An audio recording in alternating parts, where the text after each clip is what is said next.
Hi, this is the last, hopefully last, of the vlogs that I've done about my triple ankle and hind foot fusion.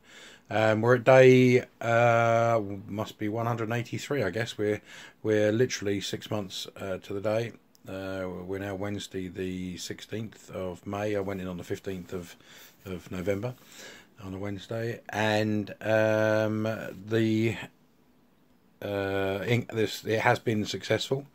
I can't quite work out how to turn this camera around. I've never been able to realise how to do it, so I'm going to have to turn it around and hope that you can see most of it. My ankle is healed very nicely, as you can see. This is just a line from the sock that I've just taken off.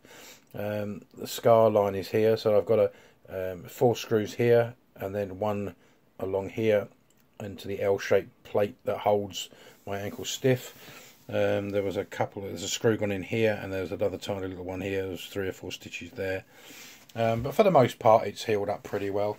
My range of movement is, that's me moving it as much as is possible. Toes obviously the same because they haven't changed, but my ankle left to right, that's pushing it to the right as far as it will go. That's its left as far as it will go.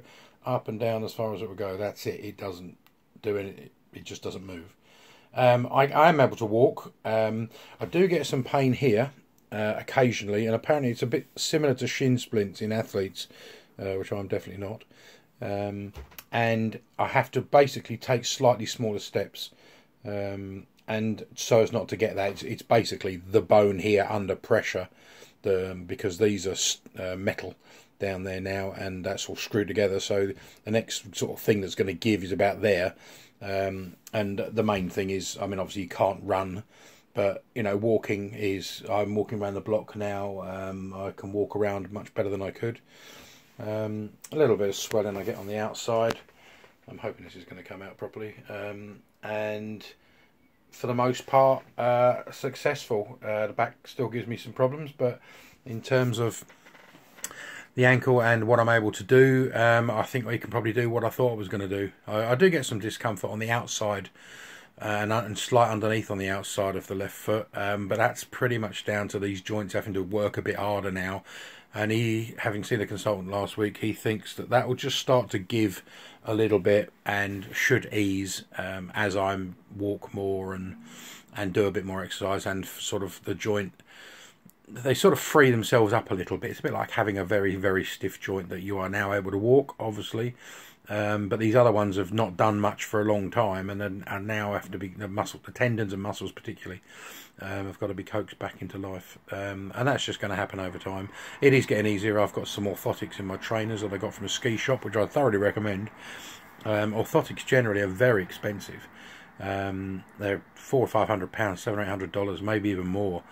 And it was something that I looked into a lot, and they seemed unbelievably expensive. And I found a ski shop, which was Ski Bartlett's in Hillingdon. Very, very good. Got a great machine. You stand on it, sort of beans. You stand on some sort of dried bean thing underneath a plastic cover, and then it sucks all the air out, holds that shape. They then heat up the moulds of the inner soles. You then put them on in the grooves that have been caused by your feet. You then stand on them again to give them the same shape, and then you take them off. They cool them down, and then they sort of take the ones out of your shoes and model them to be the same in terms of length and width, and they've worked really well. They give me a little bit more balance. I got them risen up a little bit on the outside of the shoe, just to give a little bit more support to the outside of the ankle to try and stop that pain, which has been relatively successful. And it's overall it's been an experience.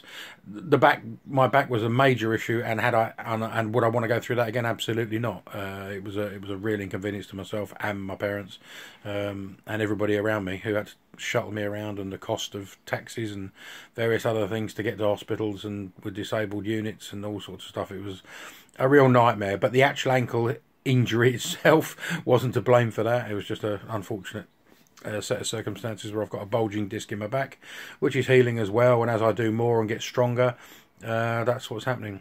So I hope some of this has been useful to you. Lots of things that I would Probably do a lot of it the same. I don't think I'd change very much, if I'm honest. The right equipment, get the right equipment around you to help you get about, and you know, it just keeps your frame of mind is, as much as anything, is very debilitating, or it can be, just sitting doing nothing all the time. I don't normally have a problem doing not very much. I'm quite happy doing haven't been overly active in the last 10 years because of my ankle. I play online poker and quite enjoy that, and play live poker. So that doesn't involve, it's just gradually, that's the lifestyle I've had to become accustomed to because of my foot. But hopefully I can get out and do a little bit more now.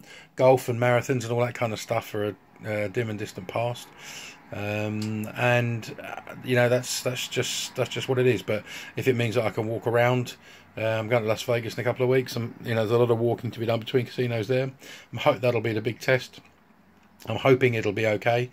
Fingers crossed. But anyway, I hope this has been of some interest to you and of use. And if you've got any questions, or you want to have a chat about anything in particular, if you're considering this operation, someone who's been through it, please post something down there, and I'll be more than happy to get back to you.